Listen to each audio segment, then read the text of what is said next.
Коронавирустан коргонуу үчүн коюлган блокпосттор, мектептердин, бала бакчалардын жана жогорку окуу жайлардын жабылышы, кафе, ресторандардын жана кинотеатр сыяктуу коомдук жайлардын ичиндеги чектөө, маал-маалы менен көчөлөрдү залалсыздандыруу. Мунун баары коронавирусту болтурбай коюуга жардам бере алган жок. Атайын түзүлгөн комиссиянын тыянагында республикалык штаб коронавирустун өлкө аймагына жайылып кетерин эске албай, чектөө жолдору менен гана алектенип туруп алган.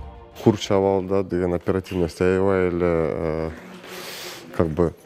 баалуу нерсе да, ошон үчүн протокол ушинтип кичине кечирээк келип калды. Конечно, ошол врачтар уже алар баардыгы күтүп аткан ошол протоколду.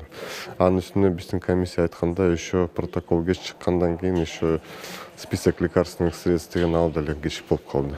Ошол врачтар үйрөнүп аткан. Даже современные модернизированные страны, скажем так, алар деле тоже үйрөнүп аткан. И биз деле ошолдун ичинде жүрөбүз да. Бизде кичине кечирээк болуп калды, ооба. Комиссия мүчөлөрүнүн баамында пандемиядагы массалык өлүмдү болтурбай коюуга мүмкүнчүлүк бар болчу. Республикалык штаб буга кечигип чара көргөн. Натыйжада ведомстволор аралык комиссия Кыргызстанда июль айынан ноябрга чейинки коронавирус менен пневмониядан 6000 тегерегинде адам каза болду деген тыянак чыгарган. Жалпы коронавирустан каза болгондордун жарандарыбыздын саны кескин бир нече миңге айырмаланып жатат. Бул айтып кете турган нерсе. Расмий түрдө берилген цифралардан бир топ көбүрөөк болуп, бир нече миңге көбүрөөк болуп атат. Абдан кеч болуп калган убакыт болуп калды да. Бул эми буну мен ойлойм тирештире тургандай, буну атай укук органдары тирештириш керек. Эмнеге мындай ситуация болуп калды? Эл көп каза болгон былтыркы июль айындагы дарылардын жетишсиз болушуна коронавирустан дарылоо боюнча протоколдун 1,5 ай бою колдонууга чыкпаганы себеп болгон. Иликтөө көрсөткөндө клиникалык протоколдун 3-чү версиясы май айынын башында даяр болгон. Бирок аны Саламаттык сактоо министрлиги 18 июнда гана бекиткен. Ал эми ошол протокол менен дарылоо тууралуу буйрук дагы 2 аптадан кийин чыккан. Ошентип керектүү дарылардын тизмеси фармацевтик компанияларга 1 июлда берилген. Мунун арты менен адам өмүрүнө маанилүү делген дармектер убагында келбей калган. Они должны были разработать клинические протоколы.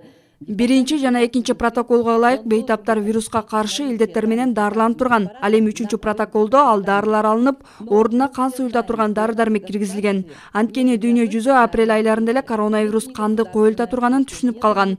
Бирок бизде ал протокол июль айында чыгып жатпайбы? Ошол кезде коронавируска байланыштуу кырдаал курчуп кетти. Натыйжада вируска байланыштуу кырдаал курчуган учурда аталган дарылар табылбай калды. Комиссиянын иликтөөсүндө баасы 600-650 сом турган жеке коргонуучу бир костюмду мамлекет 6000 сомго сатып алган учурлар бар экени аныкталган. Ошондой эле оору күчөгөн маалда келип түшкөн медициналык гуманитардык көмөктү кабыл алуу жана аны эсепке алуунун так жана ачык айкын тутумунун жоктугу тууралуу жыйынтык чыгарылган. Көрсөтүлгөн жардам тууралуу жана ооруканаларга берилген гуманитардык жардамдар тууралуу маалыматтар ортосунда айырмаланган фактылар аныкталган.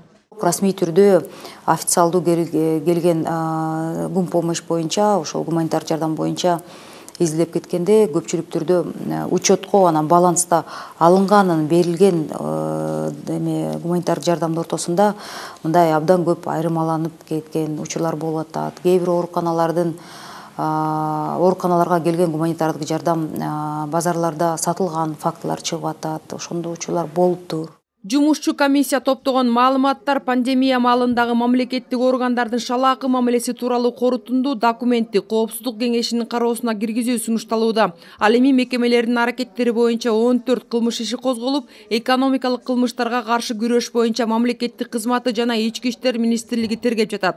Айта кетсек, пандемиянын кесепеттерин иликтеген комиссиянын курамында дарыгерлер, ыктыярчылар, журналисттер жана коронавирустун курмандыгы болгондордун жакындары кирген.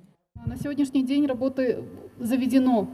Премьер-министрдин биринчи вице-премьер-министрдин милдетин аткаруучу Артем Новиков саламаттык сактоо тутумундагы актуалдуу маселелер боюнча кеңешме өткөрүп, өкмөт биринчи толкундан сабак алып, саламаттык сактоо тутумун модернизациялоонун жана эпидемиялык абалга жооп кайтаруунун так планын даярдашы керектигин белгиледи.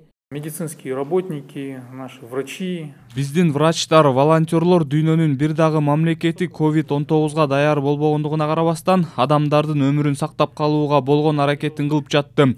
Учурда медиктерди жазалоо же жоопкерчиликти кимдир бирөөгө оодаруу милдети турган жок. Биз саламаттыкты сактоо тутумун модернизациялоонун жана эпидемиялык абалга жооп кайтаруунун так планын иштеп чыгышыбыз керек. Бул белгилүү убакытты алаары түшүнүктүү. бирок аны азыртадан баштообуз зарыл. Артем Новиков белгилегендей, бүгүнкү күндө негизги милдет катары аталган маселелерди чечүүгө тыкыр кадамдарды иштеп чыгуу эсептелет. Көз карандысыз комиссиянын түзүүнүн максаты 2020-жылдын июнь-июль айларындагы түзүлгөн кырдаалдын себебин объективдүү талдоого алуу, ошондой эле келечекте ушундай окуялардын алдын алуу максатында конкреттүү чараларды жана сунуштарды иштеп чыгуу болчу. Айжан Омолдошова, Руслан Сабатаров, Ала Тоо 24, Жума Кайрык.